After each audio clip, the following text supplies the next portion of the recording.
नमस्कार. पहिल्यांदा असलम सरांना मी शुभेच्छा देतो, कारण इथपर्यंत त्यांचा जो प्रवास आहे खूप खडतर आहे आणि ते मनाने एकदम भावूक आहेत.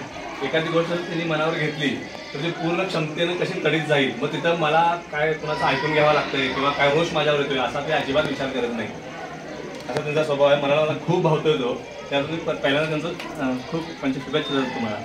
त्याचबरोबर त्यांचा मुलगा, त्यांचा आज वाढदिवस आणि आमचा प्रिय सोन्या साहेबांना पण वाढदिवसाच्या शुभेच्छा. तसंच आज ऑफिसचं उद्घाटन झालं असलम साहेबांच्या. असा प्रत्येकाच्या, माझ्या पण घरी माझं स्वप्न आहे की एक ऑफिस असावं आणि असंच उत्तरोत्तर सगळ्यांची प्रगती होत जावावी हेच इच्छा आहे माझी. आणि जी आपल्यासोबत तुम्ही सगळेजण साहेबांच्यासोबत जर जोडून राहिलात तर ठराविक काळामध्ये तुमची स्वप्न पूर्ण व्हायला कोणीही अडवू शकत नाही. समर्थ सोशल फाउंडेशनमध्ये इतकी ताकद आहे की जे तुम्ही मनात आलं ते इथं सत्यात उतरायची ताकद आहे. ते सर्व साहेब तुमच्यामुळे आमच्यापर्यंत येत आहे. मी तुमचा खूप आभारी आहे. थँक्यू.